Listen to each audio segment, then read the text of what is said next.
General Rodriguez activates the facility's quantum secure communication array, connecting to similar command centers across the globe. On screens around her, the determined faces of her counterparts appear. General Lai from China's Mountain Shadow Division, Colonel Nazari of Iran's Deep Science Directorate, Director Petrov from Russia's Star Shield program. Even North Korea's reclusive General Park joins the call, his normally impassive face tense with anticipation. 70 years of preparation, Rodriguez states, her voice steady. Since the Roswell incident, when we recovered just enough alien technology to understand what might one day come from the stars. And to prepare accordingly, adds Director Petrov, his Russian accent thick with tension.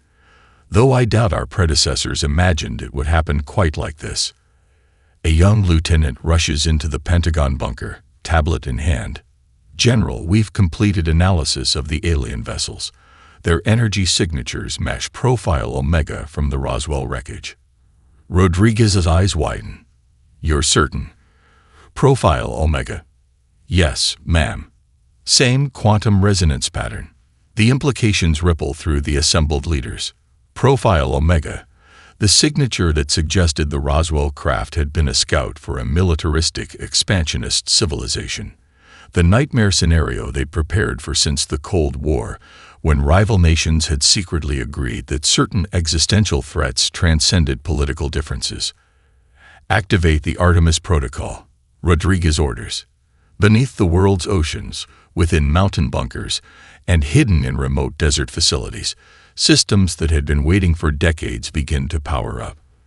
The lieutenant's tablet chimes with confirmation signals from every continent. In Moscow's secret Cosmos bunker, Director Petrov addresses his team. Comrades, this is not a drill. Deploy the Siberian array. Across the Siberian wilderness, what appeared to be ordinary weather research stations transform, antennas realigning to track the alien vessels with pinpoint precision. In Beijing, General Lai activates the Dragon's Shield network, supposedly an orbital debris tracking system, now revealing its true purpose as it begins calculating intercept trajectories. Beneath the sands of Iran's dashed Ekivir Desert, Colonel Nazari watches as engineers activate the electromagnetic accelerators that have been disguised as oil drilling operations for the past 3 decades. Even as panic spreads through civilian populations worldwide, military leaders share a grim satisfaction. The aliens have made the fundamental mistake of assuming Earth's fragmented politics meant a fragmented defense. They couldn't be more wrong. In the Situation Room, President Keller studies the classified Midnight Aegis protocols. You're telling me every administration since Truman has known about this contingency? Yes, Madam President. Rodriguez confirms, some secrets transcend partisan politics. And these weapons, they'll work against that level of technology. For the first time, Rodriguez allows herself a small smile. They don't know it yet, but they've walked into a trap. Their overconfidence is our opportunity. Very well, the President nods. Authorize Protocol Cerberus. Let's show our visitors that Earth isn't as primitive as they think.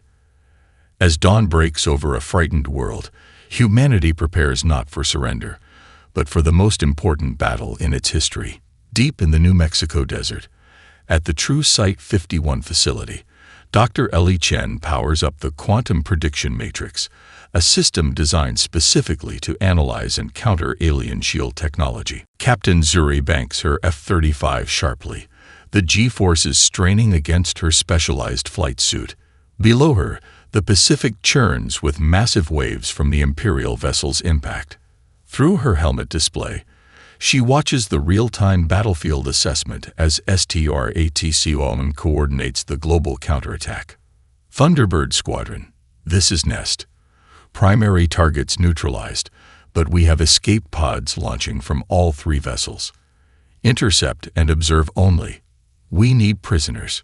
Copy that. Nest, Zuri responds, directing her squadron toward a cluster of metallic objects descending through the atmosphere. Moving to capture position. Aboard the rapidly decompressing bridge of the secondary command vessel, Commander Ixtaler's survival training takes over. All personnel to emergency pods. Transmit distress signal to nearest Imperial outpost. Her 4 arms work frantically at the controls as the ship's eye reports cascading system failures. Commander, her security chief interrupts. The distress signal. It's being blocked. Ixtaler freezes momentarily. Impossible. These primitives can't possibly have quantum jamming technology. The evidence suggests otherwise. Commander, the security chief responds, mandibles tight with strain. And intelligence analysis indicates the projectiles were launched from multiple continents simultaneously. A coordinated global defense. Ixtaler's compound eyes dilate with the implications. The Imperial intelligence briefing had described Earth as a fractured planet of competing nation-states, incapable of unified action. Yet the attack pattern suggests otherwise. Meanwhile, at NASA's Quantum Defense Lab, Dr. Patel hurries through crowded corridors as technicians analyze incoming data from the strikes. She pushes through to the central command station where General Watkins awaits. The kinetic strikes performed beyond expectations, she reports. But the EMP cascade was only 72% effective on the third vessel. They've managed to maintain minimal life support and communication systems. Watkins nods grimly. What about their quantum communication capabilities? Neutralized across all vessels. They're isolated, no way to contact the Imperium. On screens surrounding them, satellite imagery shows the devastating aftermath. 2 Imperial vessels breaking apart in orbit, their superstructures compromised by precision strikes.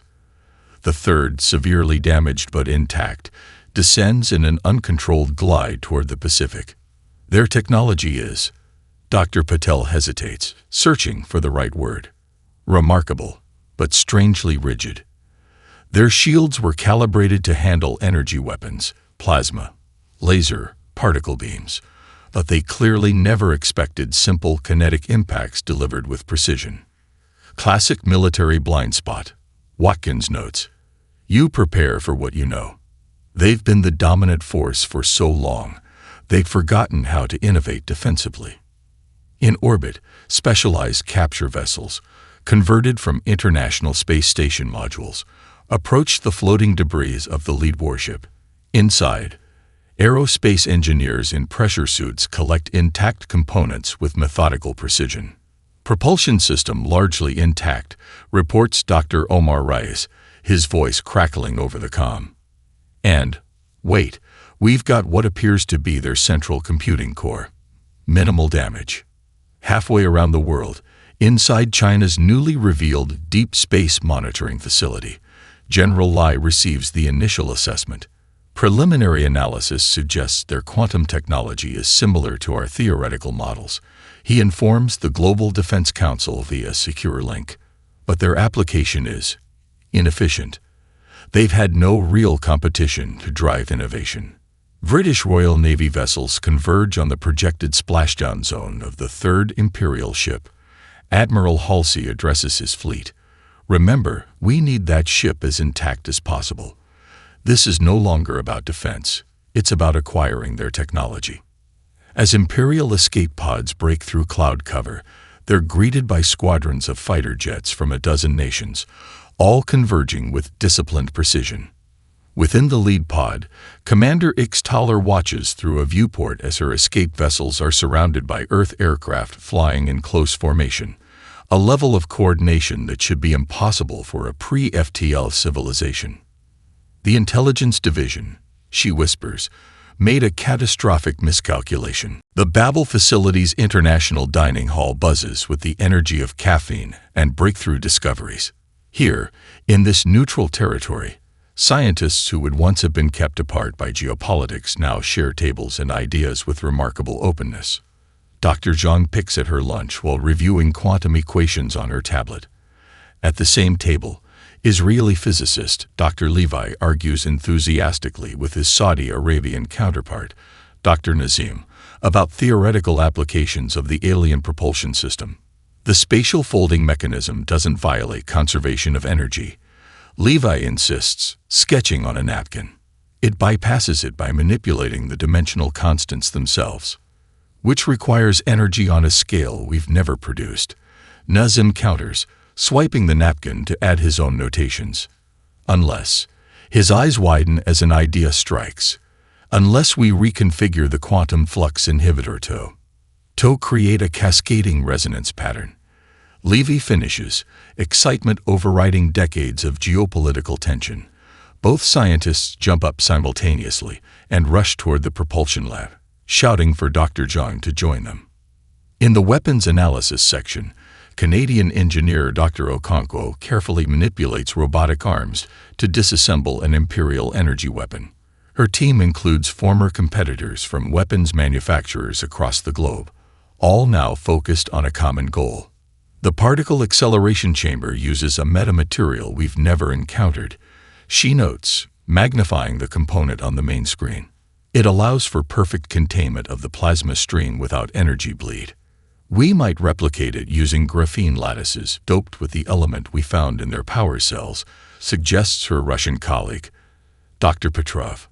Where once they would have guarded such insights jealously for national advantage, now they race together toward solutions. 5 levels below, in the secure medical wing, Dr. Hernandez monitors the vital signs of the captured Imperial officer, now identified as Sub-Commander Krasvel of the Imperial Scout Division. The alien's physiology has proven remarkably resilient, surviving injuries that would have killed a human. His cellular regeneration rate is astonishing, Hernandez reports to the medical team. The nanites in his bloodstream appear to accelerate normal healing processes by approximately 400%. Nearby, linguists and xenobiologists collaborate on building communication protocols. Dr. Okoro, a Nigerian xenolinguist whose theories had been dismissed by mainstream academia, now leads the effort to decode the Imperial language. Their language structure is based on dominance hierarchies, she explains, highlighting patterns in the ship's recovered data. Every sentence establishes the speaker's rank relative to the listener.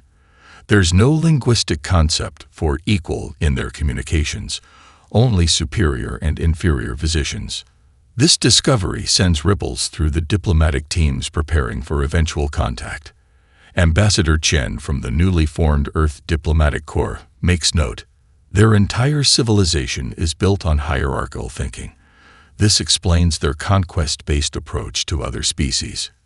In the central atrium, the facilities director addresses the assembled team leaders. Behind her, the central leaderboard displays national contributions to breakthrough technologies. USA, shield frequency modulation. China, power core stabilization. Russia, weapons materials analysis. India, navigation systems. UK, biological adaptation technology.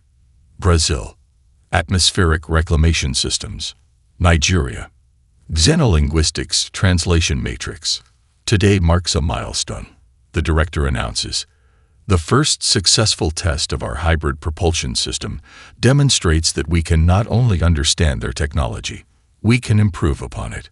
Applause erupts, but quickly subsides as she continues. More importantly, we've decoded enough of their tactical database to understand our situation. The Imperium spans 12 galaxies, with military resources beyond our comprehension. When they return, and they will return, it won't be with 3 ships. It will be with thousands. The room falls silent as the implications settle. But, she adds, a grim smile forming. They're expecting to find a primitive planet stumbling with stolen technology. Instead, they'll find humanity has made more progress in 8 months than their civilization has made in the last 8 centuries. Because unlike them, we have something they've forgotten how to do. Dr. Zhang finishes the thought. We compete with ourselves. And in doing so, we exceed our limitations. Admiral Krell stalks through the holographic war chamber aboard his flagship, the massive warships of the 7th Battle Fleet visible through the viewport behind him. Officers stiffen as he passes, his reputation for executing bearers of bad news well established throughout the Imperium. Show me the complete tactical analysis, he orders, claws clicking against the crystalline control surface. The Chief Intelligence Officer, Sub-Commander Vexnar, approaches cautiously. "Admiral, we've compiled everything from the recovered emergency beacon data." He activates a holographic display showing Earth's counterattack in meticulous detail. "Note the simultaneous launch patterns." Vexnar continues, highlighting multiple points across Earth's continents. Their attack wasn't improvised. It was precisely coordinated across their entire planet. Multiple independent governments acted in perfect synchronization. Krell's ridge membranes darken, a sign of intense concentration. This contradicts all psychological profiling of pre-FTL civilizations. Their fractured geopolitical structure should prevent such coordination. "There's more, Admiral." Vexnar displays intercepts of Earth communications. They've established a united military command structure in mere days. Their scientific facilities are sharing data openly between former rival nations. Krell absorbs this, his tactical mind recalculating. And the prisoners? None recovered. Commander Ixtaler's escape pod transponder went silent after atmospheric entry. We must assume they were captured, along with significant technology samples. This news triggers a ripple of concern through Krell's exoskeleton. An Imperial officer in enemy hands, along with intact Imperial technology, represents a catastrophic intelligence breach. "Prepare a direct quantum communication to the Emperor," Krell orders. "I must personally report these anomalies." Meanwhile on Earth, inside Geneva's reinforced bunker complex, Dr. Zhang stands before the United Nations Security Council, now expanded to include representatives from every nation. Her presentation has stunned the assembly into silence. To summarize, she continues, Imperial shield technology operates on a predictable quantum resonance pattern. Their shields are designed to counter directed energy weapons, plasma, particle beams, lasers, which they've encountered from other spacefaring civilizations. She displays complex waveform patterns. They achieved perfect defense against these attacks by establishing harmonic resonance patterns that disperse energy across their shield matrix. The Brazilian representative leans forward. "And this vulnerability you've discovered?" Zhang manipulates the display, showing a simulation of Earth's attack strategy. Their shields maintain stability through consistent frequency patterns. By introducing counter-frequencies that constantly shift according to this mathematical sequence, she displays equations of stunning complexity. We can create cascading failures in their shield matrix, like hitting a perfect crystal with precisely the right frequency to shatter it, adds Captain Rodriguez. "Exactly," Zhang nods. "Their shield technology hasn't fundamentally changed in over 2,000 years, according to the data we recovered. They've had no real military opposition to drive innovation." The Russian general's eyes narrow. "And you've developed a weapon that exploits this." Captain Rodriguez steps forward, placing a small device on the table. "We call it the Harmony Disruptor. It analyzes enemy shield frequencies in real time and generates precisely calibrated counter-frequencies. Our 7 ships will each carry these devices," General Rodriguez explains. "Their tactical advantage is incalculable. The Imperium has no defense against an attack they've never encountered." Outside the chamber, engineers and military personnel rush to complete Earth's defensive preparations. In orbiting construction facilities, the 7 Earth vessels undergo final modifications, their hulls incorporating hybrid human-alien technology. Unlike the uniform, utilitarian design of Imperial warships, each Earth ship reflects the cultural heritage of its primary builders: the American Defiance, Chinese Zhenghe, Russian Nevsky, Indian Ashoka, European Churchill, Brazilian Santos Dumont, and the African Union's Shaka. As Admiral Krell's battle group prepares for FTL transition toward Sol, his intelligence officer delivers one final report. "Admiral, our long-range scans detect unusual activity throughout their system. They appear to be rebuilding their orbital infrastructure with remarkable speed." Krell dismisses this with a gesture. Desperate measures from a doomed species. Even with scavenged technology, They cannot possibly prepare adequate defenses before our arrival. The intelligence officer hesitates before adding, "There's one more thing, Admiral. The quantum signatures we're detecting suggest they've not only understood our technology, they may have improved upon it." For the first time, something like doubt crosses Krell's features. The bridge of the Defiance falls silent as Admiral Chen studies the tactical hologram. Imperial forces have split into 3 battle groups, each pursuing different elements of Earth's seemingly scattered defense, exactly as planned. Raptor Squadron reports Imperial pursuit forces have crossed the Jupiter orbital line, her communications officer announces. They've taken the bait. Chen nods, her expression revealing nothing of the tremendous pressure waiting on her shoulders. Commence Phase 2 of Operation Mosquito. Authorization code Chen Alpha 7. Throughout the solar system, hidden assets spring to life. Disguised mining operations on a dozen asteroids reveal their true purpose as massive weapon emplacements power up. What appeared to be civilian research outposts on the moons of Jupiter and Saturn suddenly emit military-grade sensor jamming. On the Defiance's pilot deck, Commander Ortiz takes manual control of the vessel. A former airshow pilot, she's been chosen for her almost supernatural ability to anticipate and react. Initiating tactical dive maneuver, she announces, voice steady despite the tremendous G-forces as she plunges the ship toward Jupiter's turbulent atmosphere. 3 Imperial destroyers follow, their tactical computers calculating optimum firing solutions that become instantly obsolete as Ortiz skims the upper atmosphere of the gas giant, using its gravity and atmospheric drag in ways no algorithm could predict. Deploy countermeasures, Chen orders as the Defiance emerges from behind Jupiter. Behind them, the pursuing Imperial vessels follow, directly into the trap. Hidden within Jupiter's Trojan asteroids, the automated defense platforms designate targets and fire simultaneously.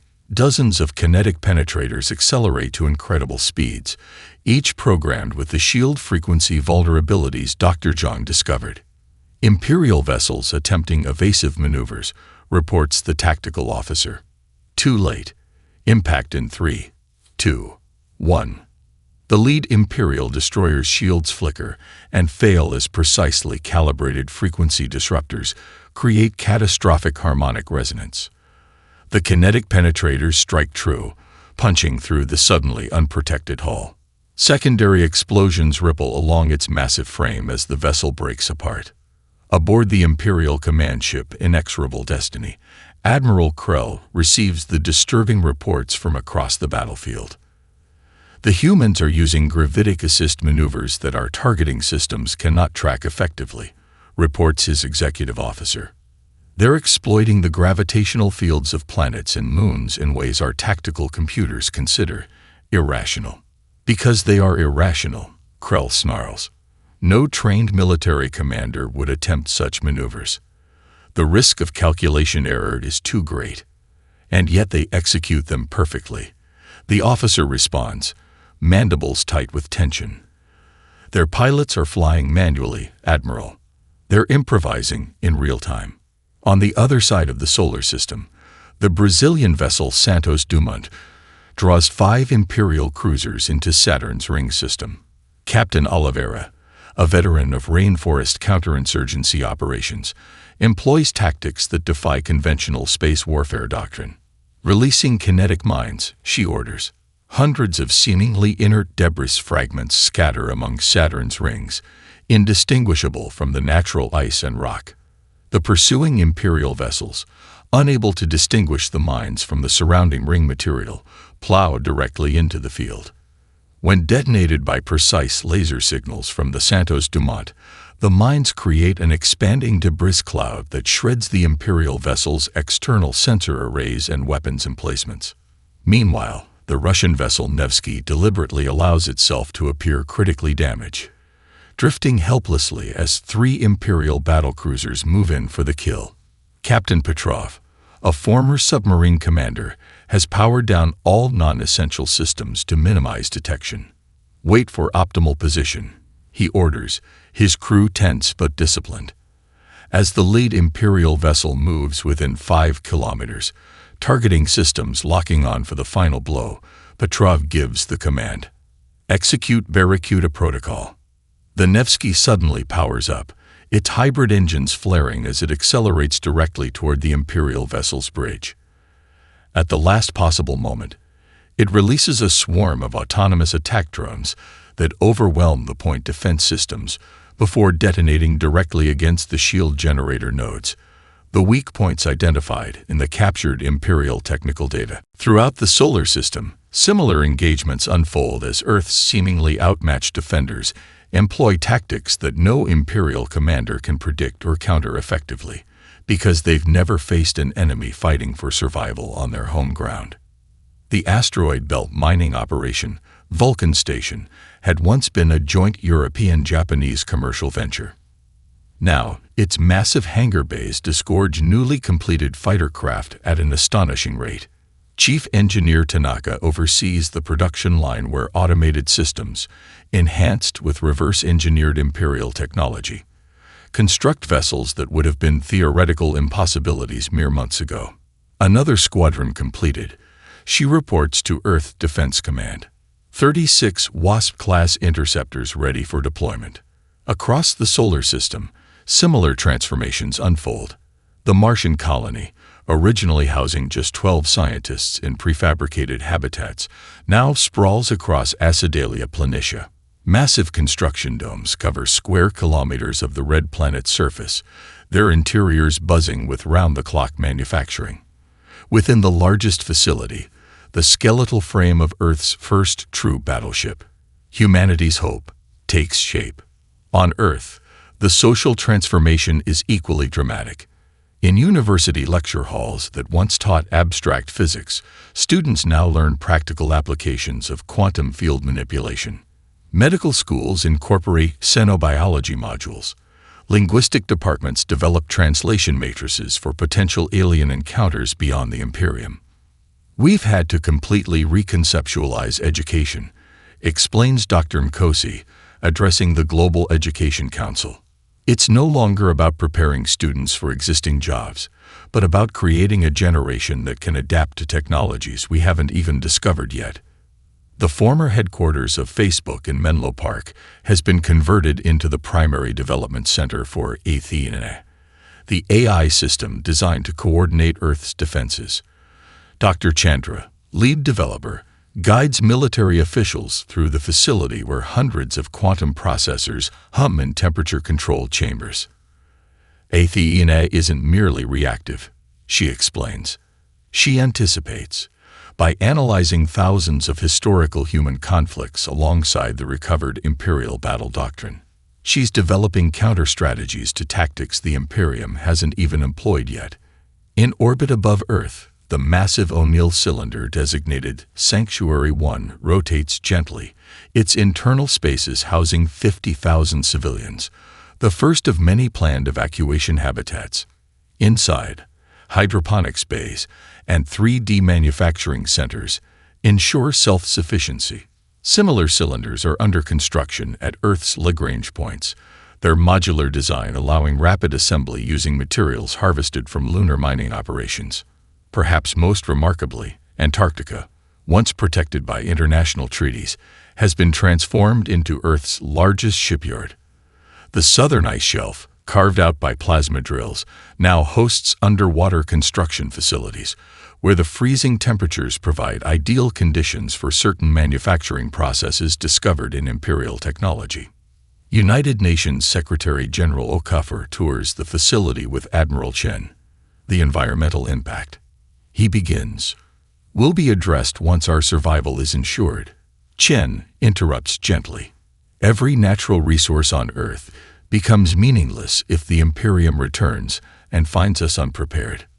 Back at Earth Defense Command headquarters, the Strategic Planning Division monitors the galactic transmissions initiated by the Open Defense Initiative. Encrypted signals carry technical specifications, defensive strategies, and Imperial weaknesses to the stars, specifically targeting systems known to house subjugated species. We're already receiving responses, reports Communications Director Sharma, her expression a mixture of excitement and disbelief. Faint signals, heavily encrypted, but definite acknowledgments from at least 7 systems under Imperial control. Intelligence Chief Okoro studies the signal patterns. These aren't just acknowledgments. They're requesting specific information about Imperial command structures and critical infrastructure. His implication is clear. Earth isn't just preparing its own defense. It's potentially fostering a galactic resistance. In what was once the Great Hall of the People in Beijing, now serving as Asia Command's headquarters, military leaders from previously hostile nations, China, Japan, both Koreas, Vietnam, India, Pakistan, gather around a holographic display of the solar system's new defensive configuration. General Wang gestures to the complex network of overlapping kill zones, early warning systems, and strategically positioned fleet assets. For the first time in human history, he observes, we're truly united. Not by choice, perhaps, but by necessity. And that, replies Admiral Patel of the Indian Space Defense Force, may be our greatest weapon of all. Emperor Zaxvor observes the battle from his command throne aboard the Eternal Dominion. The neural interface embedded in his cranial ridges feeds tactical data directly to his consciousness, a privilege reserved for Imperial royalty. What he sees defies comprehension. Sector 7 defense grid collapsing, reports Fleet Commander Razkor, his voice tight with uncharacteristic tension. 2 dreadnoughts lost in the asteroid belt ambush. The Emperor's bioluminescent patterns flash with rage. How are they predicting our maneuvers? We're using battle formations that haven't been deployed in a millennium. The chief tactician approaches, visibly trembling. Analysis indicates they've developed some form of predictive algorithm. Your Majesty, each time we adapt our strategy, their response appears prepared. Deep within the transformed caverns of Ceres, the largest asteroid in the belt, Athena's primary node processes battle data at quantum speeds. Dr. Chandra monitors the AI's performance as it coordinates Earth's defensive assets across the entire solar system. She's accessing the Imperial historical battle records we recovered, Chandra explains to the observing officials. The Imperium's tactical doctrines have remained fundamentally unchanged for over 2,000 years. They've had no need to innovate, until now.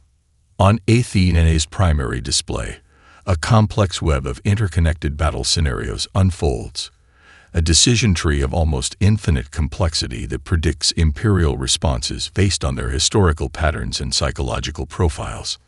Probability of Imperial formation shift to pincer pattern delta, 87.3%. Athena announces in her measured voice. Countermeasures deployed. Throughout the solar system, Earth's defenders adjust their positions before the Imperial fleet even begins its maneuver. When the massive Imperial battle groups shift into the predicted formation, they find Earth's forces already positioned to exploit the weaknesses inherent in the pattern. Aboard the European vessel Churchill, Captain Dubois leads a desperate assault against an Imperial heavy cruiser.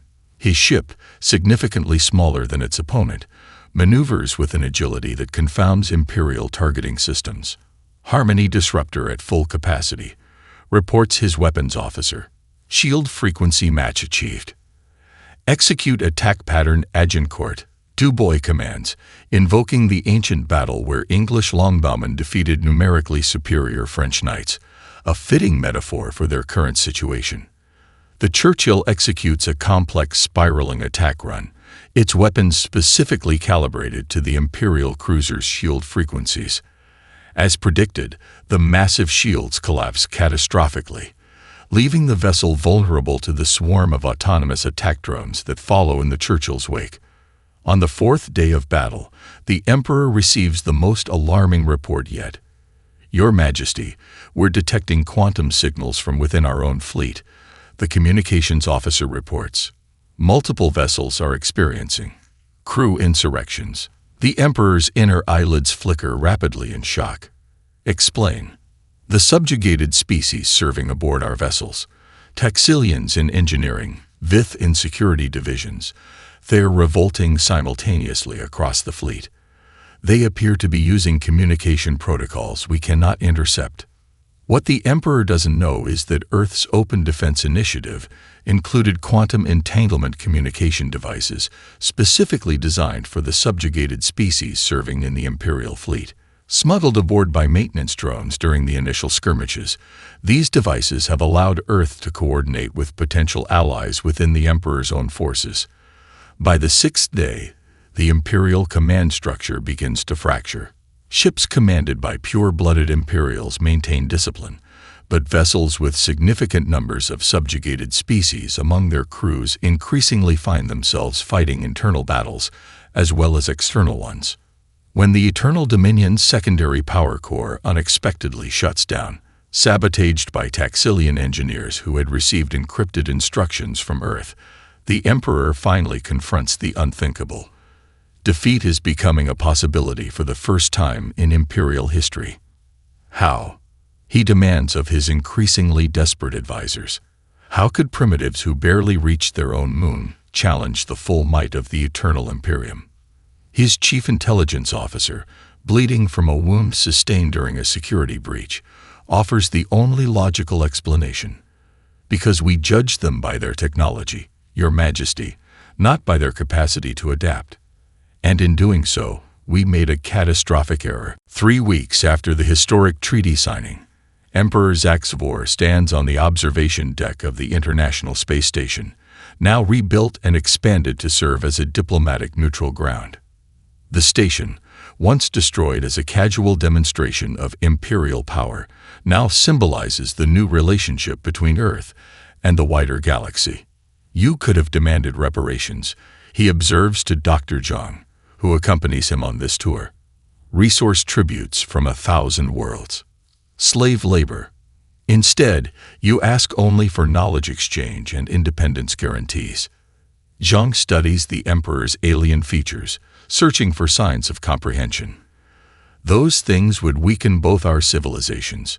We're interested in building something sustainable. Yet my advisors insist this must be a deception, a strategic delay while you build greater strength. His compound eyes reflect Earth's blue sphere below. No conquered species has ever shown such restraint. That's precisely the point, Zhang replies. We were never conquered. In the newly established Galactic Council headquarters on Proxima Centauri, Admiral Chen observes the gathering of species with quiet satisfaction. Representatives from 27 formerly subjugated civilizations fill the chamber, many experiencing true diplomatic exchange for the first time in their collective memory. The insectoid Kiztili ambassador approaches Chen, his translator device converting complex mandible clicks into human language. We monitored your war with the Imperium. Remarkable. But something puzzles us. You broadcast your technological advancements openly during your preparations. Such behavior defies rational security protocols. Chen smiles. It seemed irrational to the Emperor too. But we understood something he didn't, that our strength wasn't in secrecy, but in distribution. Like your planet's biodiversity, the ambassador clicks thoughtfully. Multiple systems rather than a single point of failure. Exactly. By sharing our advancements, we ensured that even if Earth fell, the resistance would continue elsewhere. The Imperium could never again simply target one world to maintain dominance. In Earth's Mariana Trench, converted into humanity's most secure research facility, Captain Rodriguez guides representatives from a dozen alien species through laboratories where teams work on integrating technologies from across the galaxy. Your approach to innovation is chaotic, observes the fifth scientist, her tendrils waving in confusion as she watches competing research teams pursuing different solutions to the same problem. Intentionally so, Rodriguez explains. We don't mandate a single approach. Multiple teams explore different paths simultaneously, then we select the most effective solution, or sometimes combine elements from several. The fifth scientist's tendrils curl in the equivalent of a frown. Inefficient, duplicative, yet it produced results that helped free your people. Rodriguez counters gently.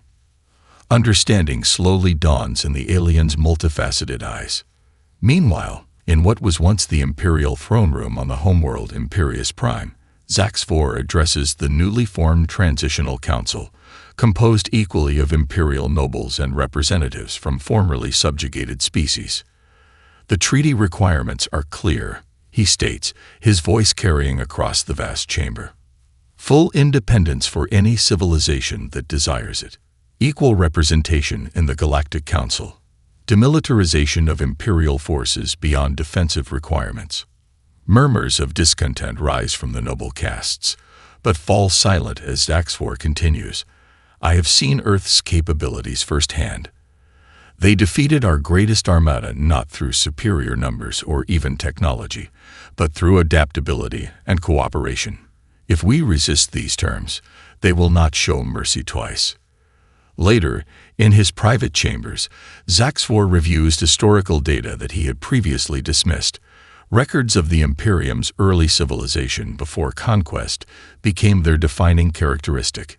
Images of cultural achievements, scientific advancements pursued for knowledge rather than military application, philosophical treaties on cooperation and mutual benefit. We forgot who we were, he murmurs to his most trusted advisor. Perhaps these humans have given us an opportunity to remember. On Earth, the United Nations headquarters hosts representatives from every human nation as they discuss the transformation of the Earth Defense Alliance into a permanent organization with a new mission, guiding humanity's integration into the galactic community while preserving Earth's unique characteristics and independence. We face a new frontier, Secretary General Okafor addresses the Assembly. Not conquest, not mere survival, but the challenge of maintaining our humanity while becoming something greater. The traits that helped us defeat the Imperium, our diversity, our competitiveness, our adaptability. These must remain our strengths as we take our place among the stars.